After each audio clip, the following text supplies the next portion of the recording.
सत श्री अकाल, तुसीं देख रहे हो डेली पोस्ट पंजाबी। मैं हाँ मनदीप कौर संधू। ਅੱਜ ਸਾਡੇ ਦੇਸ਼ ਵਿੱਚ ਕਰੋਨਾ ਮਹਾਮਾਰੀ ਫੈਲੀ ਹੋਈ ਹੈ, ਜਿਸ ਤੋਂ ਪਹਿਲਾਂ ਹੀ ਲੋਕ ਬੜੇ ਪਰੇਸ਼ਾਨ ਨਜ਼ਰ ਆ ਰਹੇ ਨੇ ਕਿਉਂਕਿ ਲਗਾਤਾਰ ਜਿਹੜੀ ਹੈ ਇਹ ਕਰੋਨਾ ਦੀ ਬਿਮਾਰੀ ਵੱਧਦੀ ਜਾ ਰਹੀ ਹੈ। ਪਹਿਲਾਂ ਤੋਂ ਹੀ ਲੋਕ ਇੰਨੇ ਪਰੇਸ਼ਾਨ ਸਨ, ਉਸ ਤੋਂ ਬਾਅਦ ਕੇਂਦਰ ਸਰਕਾਰ ਦੇ ਵੱਲੋਂ ਪੈਟਰੋਲ ਡੀਜ਼ਲ ਦੀਆਂ ਕੀਮਤਾਂ ਦੇ ਵਿੱਚ ਲਗਾਤਾਰ ਵਾਧਾ ਕੀਤਾ ਗਿਆ। ਲੋਕਾਂ ਦੀ ਜੇਬ ਤੇ ਹੋਰ ਬੋਝ ਪਾ ਦਿੱਤਾ ਗਿਆ।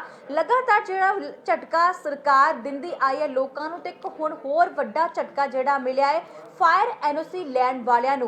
फायर सेफ्टी नूं लैके हुण सरकार ने नवीं गाइडलाइन जारी कर दित्तियां गईयां ने, जिहदे विच जेकर तुसीं फायर एनओसी लैणी है तो तुहानूं 5 तो लैके 10,000 रुपए माफ़ करना 5,000 तो लैके 20,000 रुपए जिहड़े ने अदा करने पैणगे। वपारक अदारियां नूं जिहड़े 10,000 रुपए अदा करने पैणगे। इस दे नाल सिनेमा, पेट्रोल पंप उन्हां दे लई फीस जिहड़ी है 20,000 रुपए कर दित्ती गई है। स्कूलों कॉलेजां लई भी फीसां जिहड़ियां ने निर्धारित करतीआं गईयां ने। फीसां किस तरह जिहड़ियां ने निर्धारित कीतीआं गईयां ने, ये भी तुहाडे नाल जरूर जिक्र करदे चलांगे। पर इस तों पहलां ये दसदे चलदे कि पहलां फायर एनओसी लैणी बड़ा सस्ता सी, बड़ा आसान सी, पर हुण जिहड़ी इहदे लई तुहानूं मोटी रकम देनी होवेगी। हुण सरकार दे वल्लों लोकां ते होर जिहड़ा बोझ पाया जा रहा। हालांकि करोना महामारी ने पहलां तो ही कारोबार जिहड़े ठप्प कर दित्ते सन, लोक पहलां ही परेशान सन। उपरों पेट्रोल डीजल दीआं लगातार वधदियां कीमतां ने लोक परेशान कीते होए सन। पर हुण जिहड़ी है फायर एनओसी लैण दे लई भी हुण लोकां दे विच जिहड़ी है परेशानी वध गई है। उन्हां दी जिहड़ी जेब ते बहुत वड्डा असर पै गया है। सो तुहानूं दसदे चलदे कि हुण तक जिहड़ियां नवीआं गाइडलाइन आईयां ने, उन्हां दे विच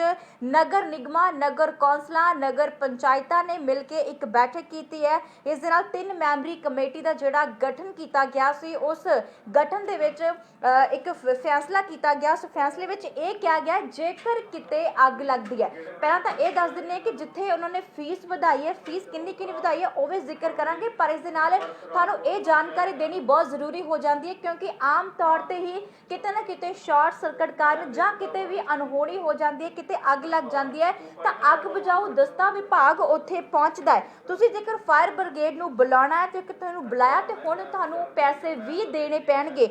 दसदे चलदे कि जेकर तुहाडा 10 ਲੱਖ तो ज़्यादा नुकसान होया तो इसलिए तुसीं फायर ब्रिगेड नूं 5,000 रुपए दवोगे। इस नाल जेकर 10 ਲੱਖ तक का नुकसान होया है तो तुहानूं 2,000 रुपए जिहड़े आ फायर ब्रिगेड नूं देने पैणगे।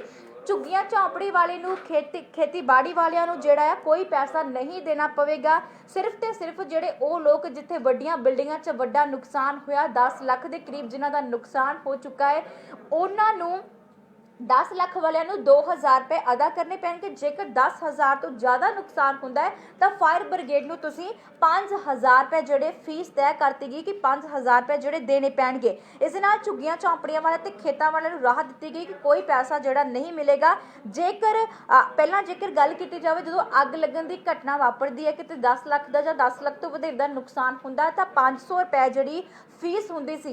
पर हुण सरकार ने इस नूं 10 गुना जिहड़ा वधा दित्ता है, दुगना कर दिता गया है। स्थानक सरकारां विभाग के जिहड़े एडिशनल मुख सकत्तर संजय कुमार दे वल्लों यह कहा गया है कि फायर एनओसी रीन्यू करवाउण लई जिहड़ी फीस है मुख फीस तो जिहड़ी अद्धी रहेगी। इस दे नाल हर साल 1 अप्रैल तो इस फीस दे विच 10% जिहड़ा वाधा होया करेगा।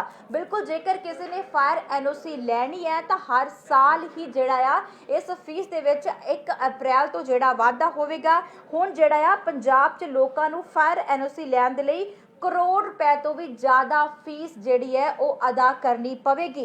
सो किद्दां ये अदा करनी पैनी है, ये भी तुहाडे नाल जरूर जिक्र करते चलदे आ। जेकर किसी ने 3 स्टार कोई होटल है जां फिर इस दे नाल होर जिहड़े 15 मीटर तो उच्चियां इमारतां ने जां 5 मरले तो वड्डा कोई इंस्टीट्यूट इमारत हैगी है, ओहदी जिहड़ी एनओसी दी फीस है 10,000 रुपए, जबकि 5 मरले तो जेकर घट है तो इमारतां दी जिहड़ी फीस है वो 5,000 रुपए होवेगी। सिनेमा पेट्रोल पंप की जेकर गल की जाए, सिनेमा पेट्रोल पंप गोदाम जिहड़े 15 मीटर तो ज़्यादा उच्ची उचाई वालियां इमारतां ने, रिहायशी कलोनियां ने, 3 स्टार होटल ने, मॉल ने, मैरिज पैलेस ने, हस्पताल ने, या फिर होर भी किहड़े सनयती यूरिया यूनिट ते आरियां दे लई जिहड़ी है एनओसी की जिहड़ी फीस है 20,000 रुपए तय की गई है। सिनेमा पेट्रोल पंप होटलों के जिहड़ी हुण जेकर तुसीं फायर एनओसी लैनी है तो उस दे लई तुहानूं 20,000 रुपए जिहड़े ने अदा करने पैणगे। हर साल ही जिहड़ी फीस तुहानूं भरनी पवेगी। ਹੁਣ ਸਕੂਲਾਂ ਦਾ ਗੱਲ ਕੀਤੀ ਤਾਂ ਸਕੂਲਾਂ ਕਾਲਜਾਂ ਦੇ ਵਿੱਚ ਵੀ ਫਾਇਰ ਦੀ ਜਿਹੜੀ ਆ ਐਨਓਸੀ ਜ਼ਰੂਰ ਹੁੰਦੀ ਹੈ। ਸੋ 150 ਤੋਂ ਜਿਨ੍ਹਾਂ ਦੇ ਜੇ ਸਕੂਲ ਦੇ ਵਿੱਚ 150 ਤੋਂ ਜ਼ਿਆਦਾ ਵਿਦਿਆਰਥੀ ਹੋਣਗੇ ਉਹਨਾਂ ਦੇ ਲਈ ਜਿਹੜੀ ਫੀਸ ਹੈ ਉਹਨਾਂ ਨੂੰ 10,000 ਰੁਪਏ ਅਦਾ ਕਰਨੀ ਪਵੇਗੀ। ਜਿਸ ਸਕੂਲ ਜਾਂ ਕਾਲਜ ਦੇ ਵਿੱਚ 150 ਤੋਂ ਜ਼ਿਆਦਾ ਵਿਦਿਆਰਥੀ ਹੋਣਗੇ ਉਹਨਾਂ ਨੂੰ 10,000 ਰੁਪਏ ਫੀਸ ਅਦਾ ਕਰਨੀ ਪਵੇਗੀ। ਇਸ ਦੇ ਨਾਲ ਜੇਕਰ 150 ਤੋਂ ਵਿਦਿਆਰਥੀ ਘੱਟ ਨੇ ਤਾਂ ਉਹਨਾਂ ਨੂੰ 5,000 ਰੁਪਏ ਫੀਸ ਜਿਹੜੀ ਹੈ ਉਹ ਦੇਣੀ ਪਵੇਗੀ। ਇਸ ਨਾਲ ਜਿੱਥੇ ਪੰਡਾਲ ਲੱਗਦੇ ਨੇ ਉੱਥੇ ਵੀ ਜਿਹੜੀ ਹੈ ਪੰਡਾਲਾਂ ਤੇ ਵੀ ਜਿਹੜੀ ਹੈ 10,000 ਰੁਪਏ ਜਿਹੜੀ ਫੀਸ ਹੈ ਉਹ ਰੱਖ ਦਿੱਤੀ ਗਈ ਹੈ। ਸਰਕਾਰ ਦੇ ਵੱਲੋਂ ਜਿਹੜਾ ਨੋਟੀਫਿਕੇਸ਼ਨ ਜਾਰੀ ਕੀਤਾ ਗਿਆ ਉਹਨਾਂ ਦੇ ਵਿੱਚ ਮਿਊਨਿਸਪਲ ਲਿਮਟਿਡ ਦੇ ਵਿੱਚ ਜਿਹੜੇ ਖੇਤਰ ਆਉਂਦੇ ਨੇ ਜਿਵੇਂ ਕਿ ਸਰਕਸ ਮੇਲੇ ਹੁੰਦੇ ਨੇ ਜਾਂ ਕੋਈ ਤਿਉਹਾਰ ਹੁੰਦਾ ਹੈ, ਸਟਾਲ ਲਗਾਏ ਜਾਂਦੇ ਨੇ, ਪ੍ਰਦਰਸ਼ਨੀਆਂ ਕੀਤੀਆਂ ਜਾਂਦੀਆਂ ਨੇ, ਟੈਂਟ ਪੰਡਾਲ ਲਗਾਏ ਜਾਂਦੇ ਨੇ, ਉਹਨਾਂ ਦੇ ਲਈ ਜਿਹੜੀ ਫਾਇਰ ਐਨਓਸੀ ਜਿਹੜੀ ਫੀਸ ਹੈ ਉਹ 10,000 ਰੁਪਏ ਰੱਖੀ ਗਈ ਹੈ। ਜਿੱਥੇ ਕਿਤੇ ਸਰਕਾਰੀ ਪ੍ਰੋਗਰਾਮ ਹੋਏਗਾ ਜਾਂ ਕੋਈ ਧਾਰਮਿਕ ਪ੍ਰੋਗਰਾਮ ਹੋਏਗਾ ਉੱਥੇ ਫੀਸ ਜਿਹੜੀ ਹੈ ਨਹੀਂ ਵਸੂਲੀ ਜਾਵੇਗੀ, ਪਰ ਜਿੱਥੇ ਪੰਡਾਲ ਲਗਾਏ ਜਾਣਗੇ, ਕੋਈ ਮੇਲੇ ਹੋਣਗੇ, ਕੋਈ ਤਿਉਹਾਰ ਹੋਣਗੇ, ਜਿੱਥੇ ਟੈਂਟ ਲਗਾਏ ਜਾਣਗੇ ਉੱਥੇ ਜਿਹੜੀ ਹੈ 10,000 ਰੁਪਏ ਫੀਸ ਜਿਹੜੀ ਹੈ ਤੈਅ ਕਰ ਦਿੱਤੀ ਗਈ ਹੈ। ਹੁਣ ਤੱਕ ਜਿਹੜੀ ਹੈ ਫਾਇਰ ਕਾਲ ਦੇ ਲਈ ਅਤੇ ਅਟੈਂਡ ਰਿਪੋਰਟ ਹੋਏਗੀ ਉੱਥੇ ਜਿੱਥੇ ਨੁਕਸਾਨ ਹੋਇਆ 10 ਲੱਖ ਰੁਪਏ ਜਾਂ ਇਸ ਤੋਂ ਵੱਧ ਹੋਇਆ ਤਾਂ ਉੱਥੇ 5,000 ਤੱਕ ਦੀ ਜਿਹੜੀ ਫੀਸ ਹੈ ਤੁਹਾਨੂੰ ਦੇਣੀ ਪੈਗੀ। ਝੁੱਗੀਆਂ ਝੌਂਪੜੀਆਂ ਤੇ ਜ਼ਿਮੀਂਦਾਰਾਂ ਦੇ ਖੇਤਾਂ 'ਚ ਜੇਕਰ ਅੱਗ ਲੱਗਦੀ ਹੈ ਉੱਥੇ ਕੋਈ ਫੀਸ ਜਿਹੜੀ ਹੈ ਨਹੀਂ ਹੋਵੇਗੀ। ਸੋ ਇੱਥੇ ਕੋਈ ਫੀਸ ਨਹੀਂ ਹੈ। ਸਰਕਾਰੀ ਤੇ ਧਾਰਮਿਕ ਪ੍ਰੋਗਰਾਮਾਂ ਦੀ ਜਿਹੜੀ ਪ੍ਰਵਾਨਗੀ ਦੇਣ ਸੰਬੰਧੀ ਹੈ ਉੱਥੇ ਵੀ ਕੋਈ ਫੀਸ ਨਹੀਂ ਹੈ, ਪਰ ਜੇਕਰ ਸਰਕਸ ਮੇਲੇ, ਤਿਉਹਾਰ, ਸਟਾਲ, ਨੁਮਾਇਸ਼ ਜਾਂ ਕੋਈ ਸ਼ਾਮਿਆਨਾ ਪੰਡਾਲ ਲਗਾਉਂਦਾ ਹੈਗਾ ਜਾਂ ਅਲੱਗ-ਅਲੱਗ ਪ੍ਰੋਗਰਾਮ ਕਰਵਾਉਂਦਾ ਤਾਂ ਉਸ ਦੇ ਲਈ ਤੁਹਾਨੂੰ 10,000 ਰੁਪਏ ਜਿਹੜਾ ਹੈ ਅਦਾ ਕਰਨਾ ਪਵੇਗਾ। ਇਸ ਦੇ ਨਾਲ ਇੱਕ ਹੋਰ ਗੱਲ ਤੁਹਾਨੂੰ ਦੱਸਦੇ ਚੱਲਦੇ ਹਾਂ ਕਿ ਇੱਥੇ ਅਕਾਲੀ ਦਲ ਨੇ ਇਸ ਦਾ ਵਿਰੋਧ ਕੀਤਾ ਹੈ। ਸੋ ਸਰੂਪ ਚੰਦ ਸਿੰਗਲਾ ਹੋਣਾ ਦੇ ਵੱਲੋਂ ਜਿਹੜਾ ਕਿਹਾ ਗਿਆ ਕਿ ਸਰਕਾਰ ਨੇ ਲੋਕਾਂ ਨੂੰ ਜਿਹੜਾ ਕਰੋਨਾ ਦਾ ਗਿਫਟ ਦਿੱਤਾ ਹੋਇਆ ਹੈ, ਕਿਉਂਕਿ ਲੋਕਾਂ ਨੂੰ ਪਹਿਲਾਂ ਹੀ ਇੰਨਾ ਵੱਡਾ ਬੋਝ ਸੀ ਉਹਨਾਂ ਤੇ, ਪਰ ਹੁਣ ਇੱਕ ਹੋਰ ਜਿਹੜਾ ਬੋਝ ਪਾ ਦਿੱਤਾ। ਇਸ ਸਰਕਾਰ ਨੂੰ ਚਾਹੀਦਾ ਸੀ ਕਿ ਜਿਹੜੀਆਂ ਸਰਕਾਰ ਫੀਸਾਂ ਨੂੰ ਘੱਟ ਕਰਦੀ, ਨਾ ਕਿ ਇਹਨਾਂ ਫੀਸਾਂ ਨੂੰ 80% ਤੋਂ ਦੁੱਗਣਾ ਵਧਾ ਦਿੰਦੀ। ਇਹ ਬਹੁਤ ਵੱਡਾ ਉਹਨਾਂ ਨੇ ਵਿਰੋਧ ਕੀਤਾ ਹੈ। ਇਸ ਦੇ ਨਾਲ ਹੀ ਆਮ ਆਦਮੀ ਪਾਰਟੀ ਦੇ ਸੰਸਦ ਮੈਂਬਰ ਭਗਵੰਤ ਮਾਨ ਉਹਨਾਂ ਨੇ ਵੀ ਇਸ ਦਾ ਵਿਰੋਧ ਕੀਤਾ। ਉਹਨਾਂ ਨੇ ਲਿਖਿਆ ਹੈ ਕਿ ਮੈਂ ਸਰਕਾਰ ਦੇ ਇਸ ਫੈਸਲੇ ਦਾ ਵਿਰੋਧ ਕਰਦਾ ਹਾਂ। ਇਹ ਫਾਇਰ ਬ੍ਰਿਗੇਡ ਨਿੱਜੀਕਰਨ ਹੈ, ਨਾ ਕਿ ਇੱਥੇ ਲੋਕਾਂ ਦੀ ਲੁੱਟ ਜਿਹੜੀ ਹੋਣੀ ਚਾਹੀਦੀ ਹੈ। ਇਸ ਲੁੱਟ ਨੂੰ ਬੰਦ ਕਰ ਦੇਣਾ ਚਾਹੀਦਾ ਹੈ। ਕਿਸੇ ਪਾਸਿਓਂ ਵੀ ਲੋਕਾਂ ਨੂੰ ਰਾਹਤ ਜਿਹੜੀ ਹੈ ਨਹੀਂ ਦਿੱਤੀ ਜਾ ਰਹੀ। ਹੁਣ ਰਾਹਤ ਦੇਣ ਲਈ ਫਾਇਰ ਬ੍ਰਿਗੇਡ ਦੀ ਗੱਡੀ ਬੁਲਾਉਣ ਦੇ ਲਈ ਲੋਕਾਂ ਨੂੰ ਆਪਣੀ ਜੇਬ ਦੇ ਵਿੱਚ 5,000 ਰੁਪਏ ਜਿਹੜਾ ਰੱਖਣਾ ਪਵੇਗਾ। ਭਗਵੰਤ ਮਾਨ ਉਹਨਾਂ ਨੇ ਵਿਰੋਧ ਕੀਤਾ। ਅਕਾਲੀ ਦਲ ਦੇ ਵੱਲੋਂ ਵੀ ਕਾਂਗਰਸ ਦੇ ਇਸ ਫੈਸਲੇ ਦਾ ਜਿਹੜਾ ਵਿਰੋਧ ਕੀਤਾ ਗਿਆ ਹੈ। ਸੋ ਹੁਣ ਤੱਕ ਇਹੀ ਤੁਹਾਨੂੰ ਜ਼ਰੂਰ ਦੱਸਣਾ ਚਾਹਾਂਗੇ ਕਿ ਫਾਇਰ ਐਨਓਸੀ ਲੈਣੀ ਹੁਣ ਜਿਹੜੀ ਸੌਖੀ ਨਹੀਂ ਹੋਵੇਗੀ। ਪੰਜਾਬ ਦੇ ਲੋਕਾਂ ਨੂੰ ਫਾਇਰ ਐਨਓਸੀ ਲੈਣ ਦੇ ਲਈ ਕਰੋੜਾਂ ਰੁਪਏ ਤੋਂ ਜ਼ਿਆਦਾ ਜਿਹੜੇ ਹੈ ਫੀਸ ਭਰਨੀ ਪਵੇਗੀ।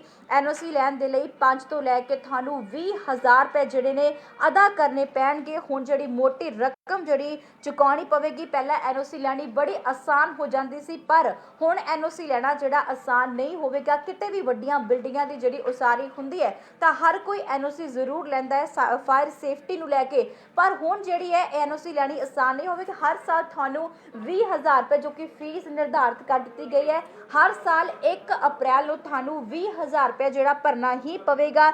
3 ਮੈਂਬਰੀ ਕਮੇਟੀ ਨੇ ਜਿਹੜਾ ਵੱਡਾ ਫੈਸਲਾ ਕੀਤਾ। 3 ਮੈਂਬਰੀ ਕਮੇਟੀ ਦੇ ਵਿੱਚ ਵੱਖ-ਵੱਖ ਨਗਰ ਨਿਗਮਾਂ ਦੇ, ਨਗਰ ਕੌਂਸਲਾਂ ਦੇ ਤੇ ਨਗਰ ਪੰਚਾਇਤਾਂ ਦੇ ਜਿਹੜੀ ਸੀ ਮੈਂਬਰ ਸ਼ਾਮਲ ਹੋਏ ਸੀ। 3 ਮੈਂਬਰੀ ਕਮੇਟੀ ਬਣਾਈ ਗਈ ਸੀ, ਉਹਦੇ ਵਿੱਚ ਵੱਡਾ ਫੈਸਲਾ ਕੀਤਾ ਗਿਆ ਹੈ। ਸੋ ਕਮੇਟੀ ਦੀ ਜਿਹੜੀ ਸਿਫਾਰਿਸ਼ ਤੇ ਵਿਚਾਰ ਵਟਾਂਦਰਾ ਕੀਤਾ ਗਿਆ ਤੇ ਉਸ ਤੋਂ ਬਾਅਦ ਜਿਹੜਾ ਕਿਹਾ ਗਿਆ ਹੈ ਕਿ ਹੁਣ ਫਾਇਰ ਬ੍ਰਿਗੇਡ ਦੀ ਜਦ ਗੱਡੀ ਆਏਗੀ, ਕਿਤੇ ਅੱਗ ਲੱਗੀ ਹੋਵੇਗੀ, ਉੱਥੇ ਵੀ ਜਿਹੜੀ ਤੁਹਾਨੂੰ ਹੈ ਫੀਸ ਅਦਾ ਕਰਨੀ ਪਵੇਗੀ।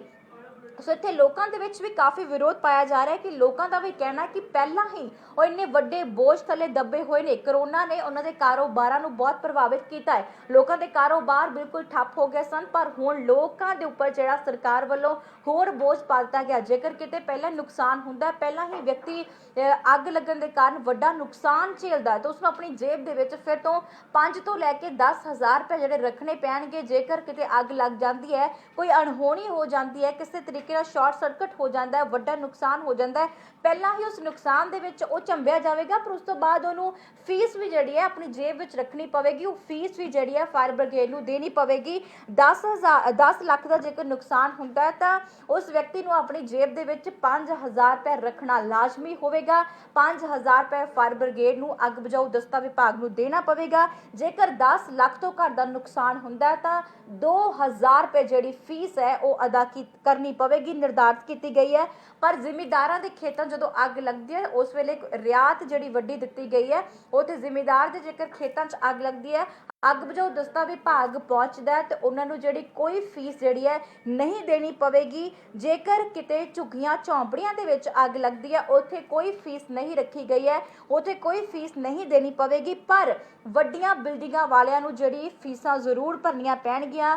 5 ਸਟਾਰ ਜਿਹੜੇ 3 ਸਟਾਰ ਹੋਟਲ ਹੋਣਗੇ, ਵਪਾਰਕ ਅਦਾਰੇ ਹੋਣਗੇ ਜਾਂ 15 ਮੀਟਰ ਤੋਂ ਜਿਹੜੀਆਂ ਉੱਚੀਆਂ ਇਮਾਰਤਾਂ ਹੋਣਗੀਆਂ ਜੋ ਕਿ 5 ਮਰਲੇ ਤੋਂ ਘੱਟ ਹੋਣਗੀਆਂ, ਉਹਨਾਂ ਦੀ ਫੀਸ ਇੱਕ ਵਾਰ ਫਿਰ ਦੱਸ ਦਿੰਦੇ ਆ ਕਿ 5000 ਰੁਪਏ ਤੈਅ ਕਰ ਦਿੱਤੀ ਗਈ ਹੈ। ਸੋ ਵਪਾਰਕ ਅਦਾਰਿਆਂ ਨੂੰ ਜਿਹੜੀ ਹੈ 10000 ਦੀ NOC ਲੈਣੀ ਪਵੇਗੀ। ਨਾਲ ਦੀ ਨਾਲ ਜੇਕਰ ਸਿਨੇਮਾ, ਪੈਟਰੋਲ ਪੰਪਾਂ ਦੀ, ਗੋਦਾਮ ਦੀ ਗੱਲ ਕੀਤੀ ਜਾਵੇ ਜਾਂ ਮਾਲ ਹੋਣਗੇ, ਮੈਰਿਜ ਪੈਲੇਸ ਹੋਣਗੇ ਜਾਂ ਹਸਪਤਾਲ ਹੋਣਗੇ, ਇਹਨਾਂ ਨੂੰ 20000 ਰੁਪਇਆ ਫਾਇਰ ਸੇਫਟੀ ਦੀ NOC ਲੈਣ ਦੇ ਲਈ 20000 ਰੁਪਇਆ ਜਿਹੜਾ ਅਦਾ ਕਰਨਾ ਪਵੇਗਾ। ਜੇਕਰ ਸਕੂਲਾਂ ਕਾਲਜਾਂ ਦੀ ਗੱਲ ਕੀਤੀ ਜਾਵੇ ਤਾਂ ਇਹਨਾਂ ਦੇ ਵਿੱਚ ਜੇਕਰ 150 ਤੋਂ ਵਿਦਿਆਰਥੀ ਜ਼ਿਆਦਾ ਹੋਣਗੇ ਉਹਨਾਂ ਨੂੰ 10,000 ਰੁਪਏ ਅਦਾ ਕਰਨੇ ਪੈਣੇ ਆ। ਜੇਕਰ 150 ਤੋਂ ਘੱਟ ਹੈ ਤਾਂ ਉਹਨਾਂ ਨੂੰ 5000 ਰੁਪਇਆ ਜਿਹੜਾ ਆ ਉਹ ਅਦਾ ਕਰਨਾ ਪੈਣਾ। ਪਹਿਲਾਂ ਕਿਤੇ ਵੀ ਪੰਡਾਲ ਲਗਾਉਂਦੇ ਸਨ ਫੀਸ ਨਹੀਂ ਹੁੰਦੀ ਸੀ, ਪਰ ਹੁਣ ਜਿਹੜੀ ਹੈ ਫੀਸ ਜਿਹੜੀ ਤੈਅ ਕਰ ਦਿੱਤੀ ਗਈ ਹੈ। 10,000 ਦੇ ਕਰੀਬ ਜਿਹੜੀ ਹੈ ਫੀਸ ਤੈਅ ਕੀਤੀ ਗਈ ਹੈ। ਕਿਤੇ ਕੋਈ ਸਰਕਾਰੀ ਪ੍ਰੋਗਰਾਮ ਹੋਵੇਗਾ ਜਾਂ ਧਾਰਮਿਕ ਪ੍ਰੋਗਰਾਮ ਹੋਣਗੇ ਉੱਥੇ ਕੋਈ ਫੀਸ ਜਿਹੜੀ ਹੈ ਨਹੀਂ ਲਈ ਜਾਵੇਗੀ, ਪਰ ਬਾਕੀ ਥਾਵਾਂ ਤੇ ਜਿਹੜੀ ਹੈ ਫੀਸ ਇੰਪੋਰਟੈਂਟ ਕਰ ਦਿੱਤੀ ਗਈ ਹੈ। ਪੰਡਾਲ ਦੇ ਲਈ ਜਿਹੜੇ 10,000 ਰੁਪਏ ਅਦਾ ਕਰਨੇ ਪੈਣਗੇ। ਮੇਲੇ, ਤਿਉਹਾਰ, ਸਟਾਲ ਦੀ ਜਿਹੜੀ ਪ੍ਰਦਰਸ਼ਨੀ ਲੱਗੇਗੀ ਉੱਥੇ ਵੀ 10,000 ਰੁਪਏ ਅਦਾ ਕਰਨੇ ਪੈਣਗੇ। ਸੋ ਫਾਇਰ NOC ਲੈਣੀ ਹੁਣ ਜਿਹੜੀ ਹੈ ਬਹੁਤੀ ਜਿਹੜੀ ਆਸਾਨ ਨਹੀਂ ਹੈ। ਹੁਣ ਲੋਕਾਂ ਦੇ ਉੱਪਰ ਜਿਹੜਾ ਵਾਧੂ ਬੋਝ ਪਾ ਦਿੱਤਾ ਹੈ। ਹਾਲਾਂਕਿ ਵੱਖ-ਵੱਖ ਥਾਵਾਂ ਤੋਂ ਵੱਖ-ਵੱਖ ਪਾਰਟੀ ਦੀ ਜਿਹੜੀ ਹੈ ਪ੍ਰਤੀਕਿਰਿਆ ਵੀ ਲਗਾਤਾਰ ਆਉਣੀ ਸਾਹਮਣੇ ਹੋ ਗਈ ਹੈ ਕਿ ਫਾਇਰ NOC ਜਿਹੜਾ ਉਸਦਾ ਵਿਰੋਧ ਕੀਤਾ ਜਾ ਰਿਹਾ। ਵੱਖ-ਵੱਖ ਪਾਰਟੀਆਂ ਦੇ ਵੱਲੋਂ ਵੀ ਵਿਰੋਧ ਕੀਤਾ ਜਾ ਰਿਹਾ। ਲੋਕ ਵੀ ਜਿਹੜੇ ਨੇ ਇਸ ਤੋਂ ਪਰੇਸ਼ਾਨ ਹੋ ਚੁੱਕੇ ਨੇ ਕਿਉਂਕਿ ਹੁਣ ਸਰਕਾਰ ਲੋਕਾਂ ਤੇ ਇੱਕ ਵਾਧੂ ਬੋਝ ਜਿਹੜਾ ਪਾ ਰਹੀ ਹੈ। ਹੋਰ ਅਪਡੇਟ ਲਗਾਤਾਰ ਤੁਹਾਨੂੰ ਡੇਲੀ ਪੋਸਟ ਪੰਜਾਬੀ ਤੇ ਇਸੇ ਤਰ੍ਹਾਂ ਦਿੰਦੇ ਰਵਾਂਗੇ। ਤੁਸੀਂ ਡੇਲੀ ਪੋਸਟ ਪੰਜਾਬੀ ਦੇ ਨਾਲ ਲਗਾਤਾਰ ਜੁੜੇ ਰਹਿਣਾ। ਪਲ ਪਲ ਦੀ ਅਪਡੇਟ ਦੇ ਲਈ ਫਿਰ ਤੋਂ ਜ਼ਰੂਰ ਹਾਜ਼ਰ ਹੋਵਾਂਗੇ। ਹੁਣ ਦਿਓ ਆਗਿਆ।